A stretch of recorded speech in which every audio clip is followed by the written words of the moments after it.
What'd you make of Carter's outing tonight? To be able to not walk anybody and pitch as well as he did for that long, that's not a thing a lot of people do against them.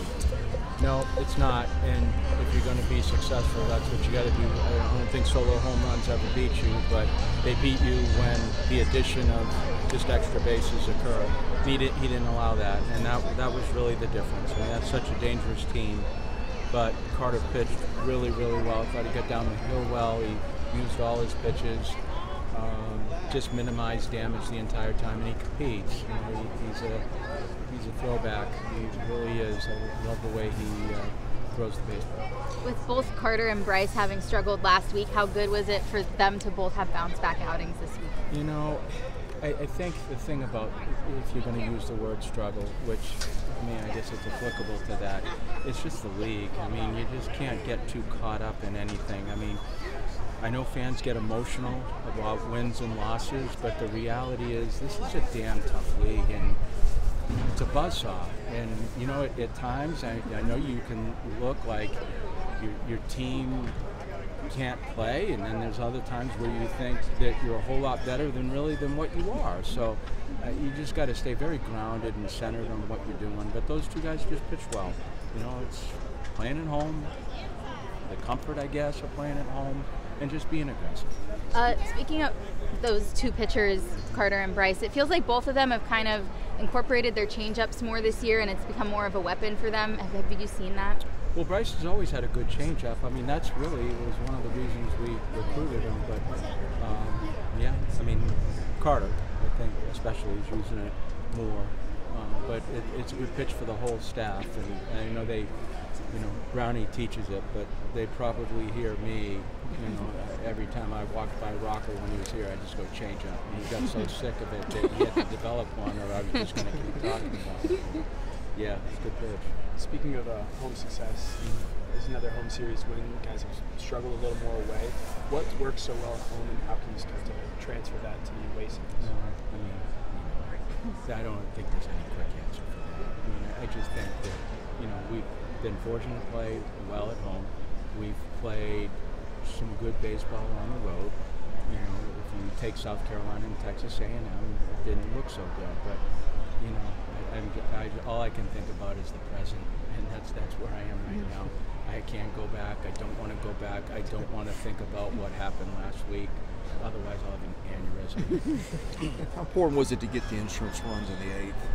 That was really big. That was the hit by pitch. And Troy did a good job of just putting the ball in play hard, and then after that, just some good solid bats. Just to pick them up. Barzy had a good night. He just put the ball in play. 2-strike damage the other way. Just getting the ball in the air to left field was important. Allowed Humphrey to get to third base, which was important. And then, Reggie hitting the ball up the middle. Just put it in play. And that's where a little bit of speed benefits you. What did you see from R.J. Austin's base running in that inning in particular? Not first time. He likes to move. He doesn't like to stay in one place, and he's got that kind of gift. Did you think about taking Cole now after that sixth? There's a mound visit, obviously after the 2 home runs and 2 outs, but he came back out for the 7th.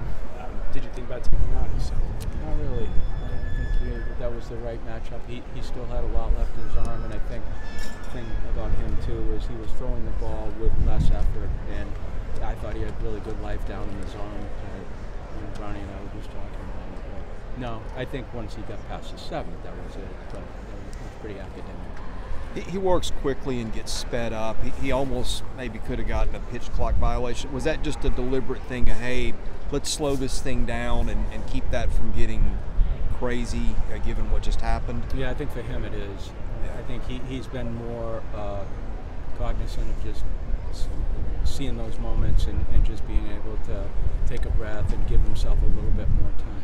Because you're right, he likes to get the ball and he likes to go, but I think he's been better in that regard. How good is it to see Grayson Carter come in, back into the bullpen and just kind of overwhelm hitters with his fastball?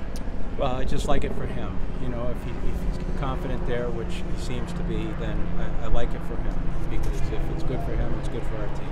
That's all that matters. Just get kids in comfortable spots where they can go forward. I know it'd be kind of unprecedented, but do you ever think about giving a leadoff pass to a guy like Caglione in the spot, like when he's hitting good pitches out of the park like he did last night? And I mean, is that ever a decision of, hey, 99% of the time we pitch a guy this way, and this is the 1/10 of 1% where we do something unorthodox? You got to really pick your battles with him. Yeah. I think you can see how good a hitter he is based on the last at bat. I mean, I don't know, Chris. You've been here for the same length of time that I have. I don't know if I've seen so many hitters, power hitters, inside of our conference like what we're seeing right now. It's different. I mean, the bodies with Caglione and Burke, and then Montgomery, but Caglione, he's as good as it gets. I mean, that is a strong individual that has hit ability, and you can see how amped up he was for that at bat. He wasn't missing fastballs. So, yeah, but answer your question, I think you just got to pick your spots with him. With him in the ninth versus Carter, just how good of an at-bat was it? Felt like it was one of the most competitive all night. Yeah, when that started happening, that's what I said, this is really good TV right now. That's an animal at the plate, and that's a guy that is an animal on the mound. So it's good to see those types of matchups. That's real cool college baseball. I'm glad I'm able to be a part of it. I really am. I don't take any of this stuff for granted. I'm sitting here, on the field with these kids and just watching them play. It just takes me back. It's just very enjoyable to be part of this. How much of a commodity is Grayson, a guy who can keep the ball in the park in an era where just nobody can seem to do that? Yeah, it's tough to lift him. He does. He throws the ball hard and down, and it's heavy, and he's got that knack. I still think he's getting better. I think his best days are really in front of him. Jack Leiter got promoted the other day. Made his first start. How happy were you to see that? Great. Yeah, great for Jack. I think he's always pitched up. He figured it was a matter of time for him, and he'll get better with time as well. Very happy for any of them.